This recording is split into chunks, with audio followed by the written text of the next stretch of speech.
The question naturally arises in the reader's mind at this point: how is it possible for you to become cognizant of sound under the very peculiar circumstances and conditions by which you were surrounded for by the time being?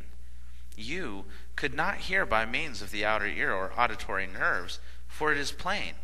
It is your story be indeed a recital of actual events, and not merely a splendid philosophical fiction, that your material hearing apparatus had been left behind you in the body, beneath the trees in the outskirts of New England City. A very fair question this, and one demanding a fair answer. To it I reply thus: the human being externally is a multiple thing, at the bottom of which lies the invincible soul. Soul is the thinking, feeling, knowing essence. Spirit is its casket, the body its nursery garments, and clothing its juvenility. By means of the body, the soul, in which alone all power and faculty inheres, is enabled to come in contact with the material world. By means of this inner or spirit body, which is but out-creation, it holds converse with worlds of knowledge, spirit, and principle. The fibrils alluded to are but mere emanations of the physical brain, or its ganglia, but they are wires, one of end and externally anchored in the very soul itself, which latter is, of course, the man per se. The wires, through passing, though, are by no means rooted by the corporeal structure. Hence, the man or woman without a flesh and body experiences but little, if any, difficulty in hearing sounds made in the material world. As it is with regard to hearing, so also it is, to the same degree, with reference to the power of seeing the corporeal forms of earthly things. The perfection and ease, however, with which this is done, depends upon the normal condition of the disembodied man himself. If he or she, as the case may be, is sound, sane, clear, and morally healthy, its powers, as one yet in the flesh, are augmented and positive. Therefore it can, by processes already sufficiently explained, see, hear, feel, and even read not only books, but with the unexpressed thought of a person still embodied, with whom he or she may, for the time being, be a sympathetic contact. Very seldom, however, can the recently dead do things with the same ease and faculties of others who have been over the river a longer time. This I have abundantly proved, and this, too, explains a point which, as certain believers in the spirituality of the day inform me, has puzzled thousands of investigators. Why some of the dead people, with whom they claim to hold very frequent converse, can only be communicated with means of hard labor or their part, while others readily understand and respond.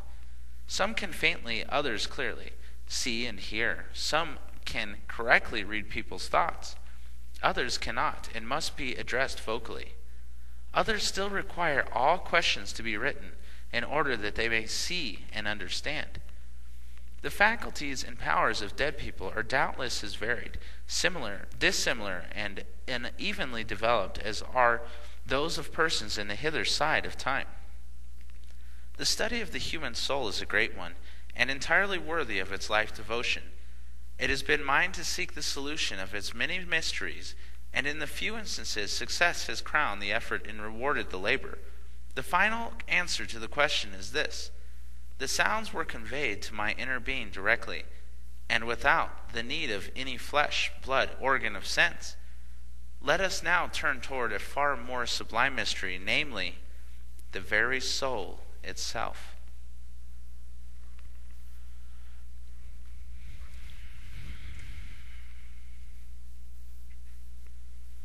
The winged globe, soul.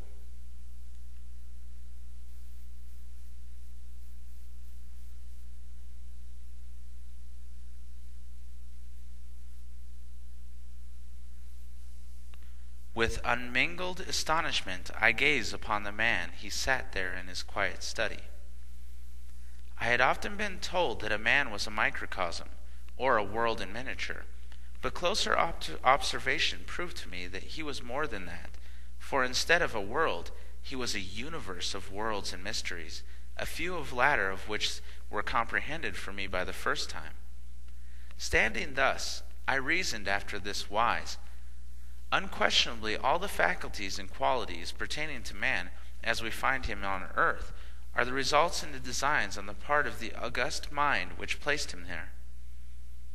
The purpose and the function of these faculties and qualities are to subserve man's best interests, his proper unfolding, and the divine purpose here.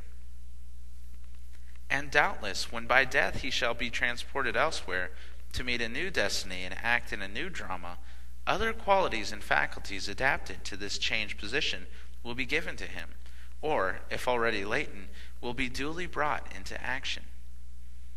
Perhaps their seeds are already planted in him. If so, they will assuredly spring up at death, blossom in the soul world, and bear golden fruit in the place in which the period of the infinite year, fairly God shall so ordain it. We, none of us know what we fairly are, and none, but even the loftiest seraphs, can tell positively what we shall be. Yet that man is reserved, and will through all his trials be preserved for some great, some yet undreamed of destiny or end. There cannot be a shadow of a doubt. Nor will this final end be mere eternal dwelling in the Valhallas of which we sometimes dream, nor in the spheres about which spiritual mediums so glibly talk, nor in the God-paved cities whereof we so often sing. Our final destiny is none of these. Beyond all question, much of the knowledge acquired in this earth life will be found at death to have served its purpose here and will never again come into play. Not a single one of the grandeur, more nobler longings and ambitions of the soul can find their field of action here. And as God has proved to supply for every proper demand in all things else, so he has in this instance. Therefore, though the aspiring soul may pass away with its strong wings drooping and weak for want of exercise, yet up there in its grand heaven the air is pure, and the field is immense, and the mountains tall, the oceans wide. The eagle's soul shall essay its loftiest flight, and grow stronger from the trial. What a person acquires here is but prophecy of harvest to be reaped in the greater hereafter.